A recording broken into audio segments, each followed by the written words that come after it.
Joining us now with that on the table, Bernie Sanders, chairman of the Senate Budget Committee. Senator, thanks for being with us. Where do negotiations stand right now? Well, I think that what will likely happen tomorrow, Anderson, I can't be sure, is that the bipartisan infrastructure bill will not succeed. And that's what I think is the right thing, and I support the progressives in the House for doing that. And the reason for that is that what the president campaigned on, what the president wants, what the American people want, what 95% of the members of the Democratic caucus in the House and the Senate want, are two major pieces of legislation. And that is to rebuild our crumbling infrastructure, very important. But what is even more important to my mind is to finally address the long neglected needs of working families all over this country and tell them that Congress is listening to their needs and not just the billionaires and campaign contributors. And secondly, deal with the existential threat of climate change. We have got to do that. So I think if the legislation tomorrow is defeated, I think it will open up the opportunity for some serious discussion to go forward so that we can pass both of these very important bills. So just explain that, because it's confusing, I think, for a lot of folks who happen to follow this. You support that bill that you think should go down tomorrow. Yeah, that sounds a little bit crazy. That's right. I voted for it. I'm a former mayor. I know how important roads and bridges and sewer systems are. We need to do it. But the problem is, if we pass that bill tomorrow, we lose the leverage that we have here with at least two senators in order to pass the more important reconciliation bill, which will deal with the crisis in childcare. It will make community colleges tuition-free. It will lower the cost of prescription drugs.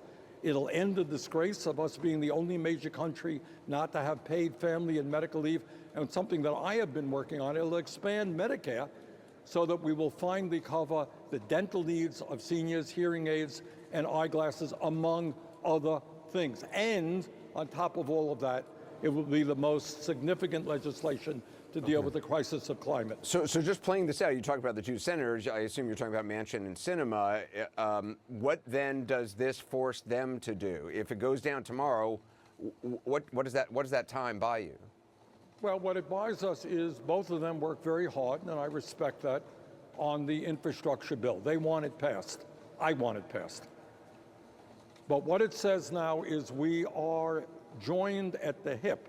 And as you will remember, at the beginning of this whole process, what the president and Senator Schumer and Congresswoman, House Speaker Pelosi said, we're going forward in tandem.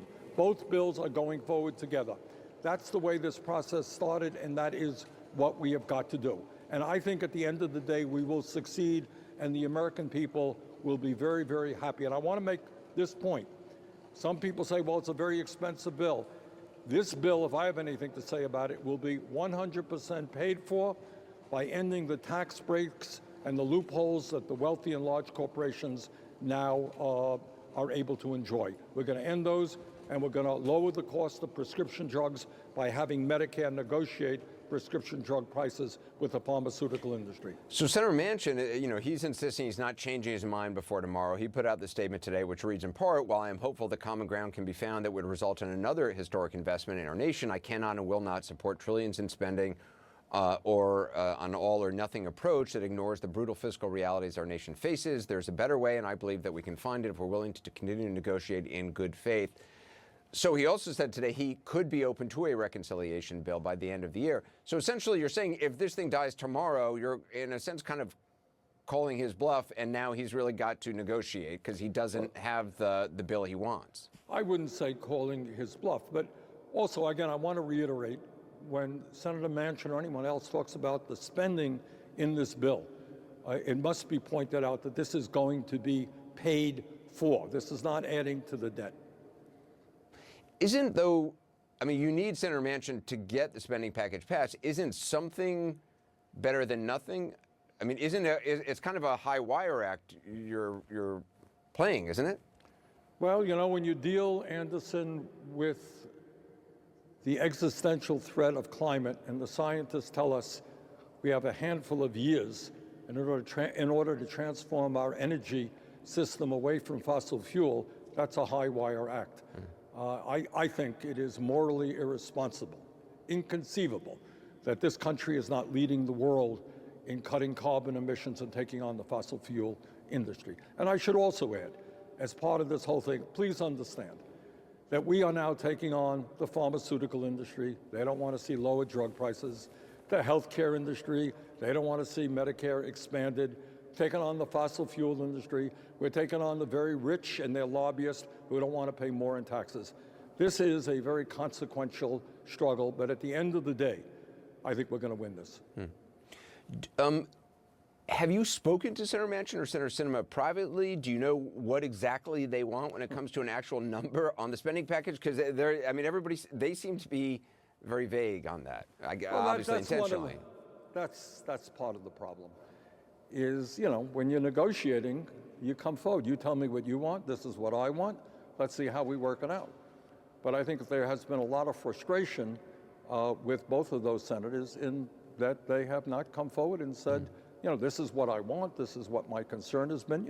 They have talked in vague terms, but we haven't seen the specifics that we need. So you really don't know specifically what Sinema or Manchin want? That is correct. So, just looking at this from the outside, Democrats have the Senate, the House, and the White House. Some might look at that and say, wow, that seems pretty dysfunctional. Does the party bear some responsibility that everybody hasn't been able to come to a compromise? Well, look, we have control over the Senate. That's correct. But I hope everybody understands it is a 50-50 split with the vice president casting the deciding vote. We have control over the House. Nancy Pelosi has a margin of 3 or 4 votes. So it is very, very tight. I think my frustration, Anderson, is not necessarily the views of Mr. Manchin or Ms. Sinema.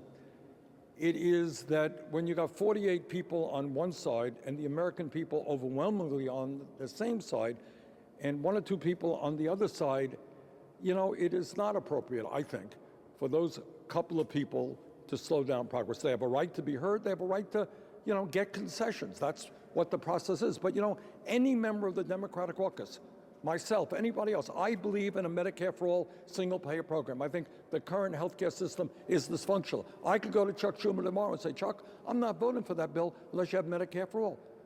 But that's not what the caucus wants. That would be irresponsible. So I think at the end of the day, we are going to have to come together, do what the American people want, and tell the American people that, yes, this government is capable of standing up to powerful special interests and represent working families. I'm going to ask you a question I don't really like asking because it's just about politics and not about what actually really matters, which is, as you said, the climate change and healthcare for people. But if this doesn't get done, are you worried from a political standpoint that hurts the Democrats in the midterm elections? This will get done, and I think it will be a real asset. Look, right now, we have, through the American Rescue Plan, been able to cut childhood poverty in half, more than half, because we are providing a $300 a month payment to working parents. It would be unthinkable to end that program and raise childhood poverty in America. What we are doing is enormously popular, lowering the cost of prescription drugs, demanding that the rich stop paying their fair share of taxes, finally creating millions of jobs dealing with climate change. These are enormously popular issues. Rebuilding the infrastructure, very popular. So we have the agenda that the American people want. And what we are not talking about enough, Anderson, we're talking about Senators Manchin and Sinema. We're not talking about the fact there's not one Republican in the House or Senate prepared to stand up to the greed of the drug companies and lower the cost of prescription drugs. Not one Republican prepared to deal with the crisis of climate. That really is quite amazing to my mind. Well, the irony, of course, and it's not even ironic, it's just sad, is that, the parties have changed, and therefore they were fine having the floodgates of spending open under the Trump administration. They're not under a Democrat. Yeah, that's absolutely right. It was okay for the Republicans to use reconciliation to provide some $2 trillion unpaid for in tax breaks for the wealthiest people in this country. That was fine. But when we are providing dental care and hearing aids for seniors, when we are addressing the crisis of climate, when we are going to make sure that families in America don't have to pay more than 7% of their income for child care, when we're going to provide increased home health care. Oh, that's terrible, we can't afford it. And by the way, something else. The military budget is now going to be somewhere around $770, $780 billion. Over a 10-year period, that is more than double what the reconciliation bill will be. And yet I hear very little discussion about throwing money at the military-industrial complex.